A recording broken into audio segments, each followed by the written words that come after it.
Hello everyone, magandang araw, magandang umaga, magandang buhay sa ating lahat. Ito po ulit sa Al20s TV, ang OFW dito sa bansang Kuwait. Naririto po ako muli sa inyo pang maghatid ng konting kwento about sa mga katulad naming OFW sa pang-araw-araw na nararanasan namin dito sa ibang bansa. Actually, napakahirap bilang isang OFW na mawali sa pamilya. Napakahirap, syempre, sa pagkahaba-haba ng taon, hindi mo sila kasama. Lalo na pag dumarating mga okasyon, katulad ng Pasko, katulad ng New Year, katulad ng birthday, Valentine's, at kung ano-ano pang okasyon. Marami ka nalampasan na kasiyahan na dapat kasama mo ang pamilya mo.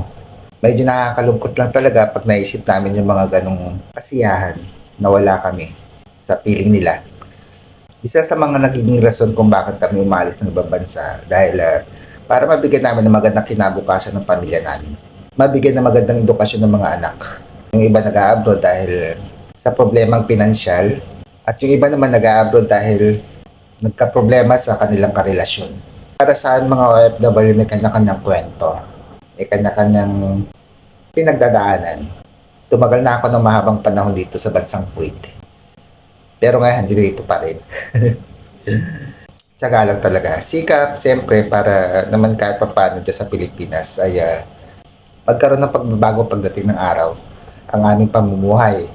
May mga panahon na nalulungkot kami kapag naisip namin sila. Ito na lang ginagawa namin. Magbubukas ng cellphone, titingin sa Facebook, kung ano yung mga activities na ginagawa ng pamilya namin, kung ano yung mga nangyayari sa mga buhay nila dyan sa Pilipinas. Kahit pa paano, nakakawala rin naman ng pagod kapag nakikita mong maayos sila.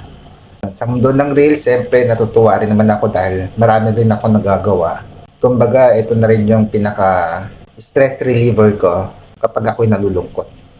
Hindi may iwasan mag-live pag may oras. Mag-upload, siyempre, mag-e-edit. Kahit pa paano nakakabawas ng lungkot.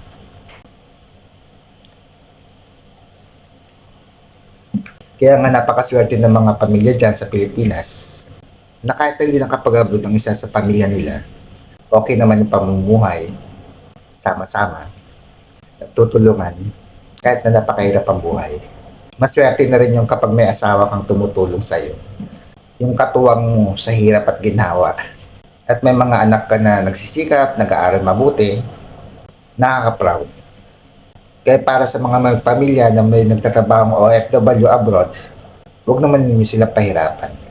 Kahit pa paano, tulungan nyo rin naman sila dahil hindi ganun kadali ang mabuhay, ang magsakripisyo at mag-isa sa ibang bansa.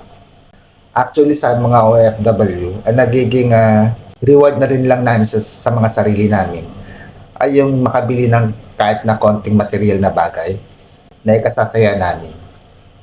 May kasabihan nga tayo na nasa Diyos ang awa, nasa tao ang gawa. Kaya kilos-kilos din pag may time. Ito po si Al20s TV, nagsasabing kapag may tiyaga, may nilaga.